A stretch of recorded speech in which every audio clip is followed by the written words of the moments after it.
Kullum ina samun kuɗi, amma me yasa har yanzu wani lokacin sai na ci bashi nake biyan wasu buƙatuna? Shin matsalar daga samun kuɗi kullum ne ko kuwa? Matsalar ba daga samun kuɗi kullum ba ne. Matsalar ita ce yadda ake riƙe kuɗin ko ake tafiyar da su. Yawancin mutane da ke earning daily ba su da budget. Suna kashe kuɗi bisa sha'awa abu ne kawai da abu ya ba su sha'awa sai su saya saboda suna tabbacin cewa gobe ma za su samu.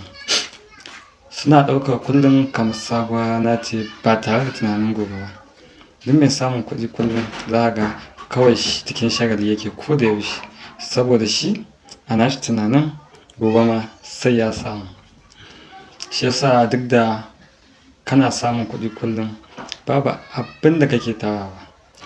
Misali, yau ka samu 5,000, ka ci abinci, ka sha lemu, ka saka data kuma ka sayi kati.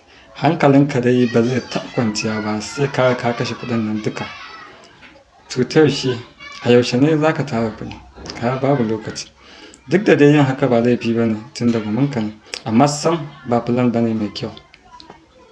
A shawarce, kullum in ka samu kuɗi, in aiki kake in aka biya ka tashi, to ka ware kuɗin da za ka kashe a wani kafin ka fara kashewa. Sannan ka riƙa ƙoƙarin yin saving, ma'ana ka ajiye ko da 500 ce a ciki. Ka daina kallon kullum za ka samu wasu kuɗi kamar free money. Aiki fa kake yi, ka ɗauke shi kamar salary ne. Shin mai albashi zai samu kuɗi ne bayan kwana 30, wata ɗaya ya kashe su take? Ka ga bai yiwuwa. To kai ma ka ɗauki naka kamar haka. Ka sa wa kanka weekly ko monthly target na kuɗin da za ka tara. Ma'ana ka ce satin nan zan tara 10,000 ko duk wata zan ajiye 20,000.